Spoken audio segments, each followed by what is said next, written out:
Newlyweds. I love that.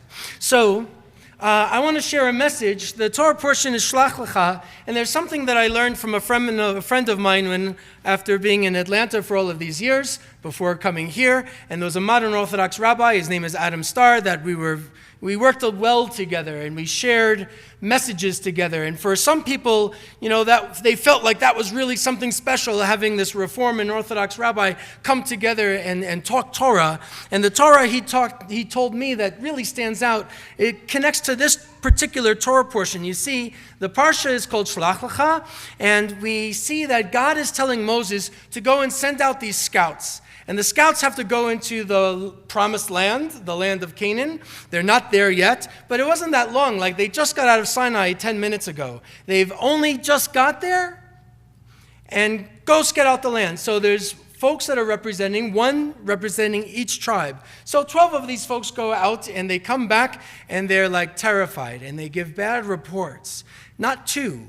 Caleb and Joshua, they say, let's go, we're ready. But the rest of them are saying, those folks are much bigger than us. There's no way that we can do this. There's a lot of inhibition, and the tradition kind of says that these folks were scared. They weren't ready. They still had that slave mentality. Something was going on. They couldn't move forward except for the two. And so God makes a consequence. They're not allowed into the land of Israel. They have to travel for 40 years. It doesn't take 40 years to get from Egypt to Canaan, to Israel. It doesn't take 40 years. Even with this, Jewish drivers and don't want to ask for directions, still doesn't take 40 years. It took only a few months. But they weren't ready for whatever reason. So Rabbi Starr is talking to us, talking to me and some friends of ours, and we're saying, what's the reason? And he makes a comparison between skepticism and cynicism. Skepticism is this refusal to believe without evidence. Show it to me, prove it to me. But if you're a skeptic, and if you have some doubts, you could be convinced. You just have to show the proof. Okay, that's fine. So maybe they were skeptical, but that doesn't seem so bad. I have doubts. I'm sure you have doubts about lots of different things. So why the punishment of not being allowed to go into the land of Israel? Well, maybe it's the cynicism. We said skepticism is showing me what's real, but I'm open to the possibility. Cynicism is believing the worst about something or someone. There's a refusal there. It has nothing to do with the evidence. I'm just going to say no. That's the cynic. So the sin of the people isn't skepticism, and it's not their doubt. It's about their unwillingness to see possibility. It's being cynical, refusing to see a future. Now, there are some that notice something else that's connected in the Torah. It's just before this week's Torah portion. Last week's Torah portion, as of course you remember, is Behalotecha.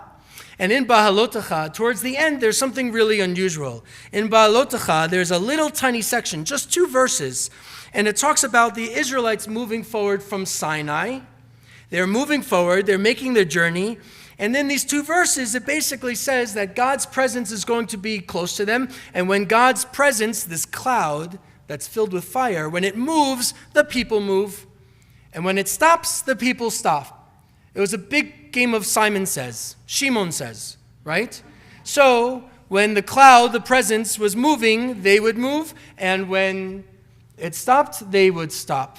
And Moses was instructed to give commands, advance or stop, right? Advance or welcome that presence. The funny thing about the text is there's 2 letters. The letter is a nun, right? The nun kind of goes like this, right? You all could see that. Well, in this section, in before and after these 2 little verses, there are 2 nuns that are off on their own. It's not connected to a word, and they're inverted. They're kind of upside down. For the uber curious, I have the text and I'll show you afterwards. So these 2 inverted nuns kind of form parentheses around this verse about this presence, this cloud that says, go and stop. Shimon says. But now, what are the commentators saying about these two nuns, the inverted nuns? Well, some say that this is a separate book in the Torah. 2 verses. The B'nai Mitzvah kids want that Torah portion. 2 verses. That's all that it is. So if you think about it, what are the books? Genesis? Good. Leviticus? Who said Psalms? No. Genesis, Exodus, Leviticus, Numbers. In the book of, don't go on further, we just got 4. So there's Numbers. Then we have these 2 verses. It's its own book. That's 5. Then we have the rest of the book of Numbers. That's 6. And then the very last book of the Torah is the book of Deuteronomy. Thank God. So you have now 7 books of the Torah, not just the 5. Well, there's another teacher, this amazing, incredible thinker within modern Orthodoxy.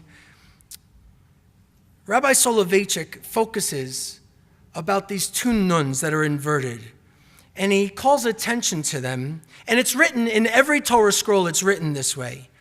He's going to say the first part of the book of Numbers, it's very optimistic. They're getting out of Egypt, they're moving forward, they make the pit stop, they get the Torah, they're on their way, and then they make it to the promised land, right at the border. And then you have this nun scenario about the cloud and moving forward, and then you have Shlach Lecha, our Torah portion. So Soloveitchik is saying the beginning of it is very optimistic, and the second part, after the inverted nuns, not so much. People aren't really feeling so optimistic about what's going on. They're losing their faith. They're not able to see a future. They are staying back, and they're going to die in the wilderness. Only Joshua and Caleb and their families are going to be allowed to enter the promised land. So what does Soloveitchik say? Soloveitchik is saying that we can't invert history. We can't invert reality. We can't twist something that's happening in our world and turn it upside down just so that it fits my worldview. Isn't it interesting, how many people will say, oh, Rabbi, that was a really good sermon when they agreed with me. When they don't agree with me, that wasn't a very good sermon, Rabbi. It's nothing to do with the sermon. Where are we going to invert reality and how we see it so that the world is going to fit what I think, instead of us being nudged in a way, pushed gently in a way to expand our way of thinking to perhaps include others, to recognize that we can see the world just a little bit differently and push us to be a little bit kinder, a little bit gentler. Like, we believe that. Everybody believes to be kind and gentle. But we have a hard time.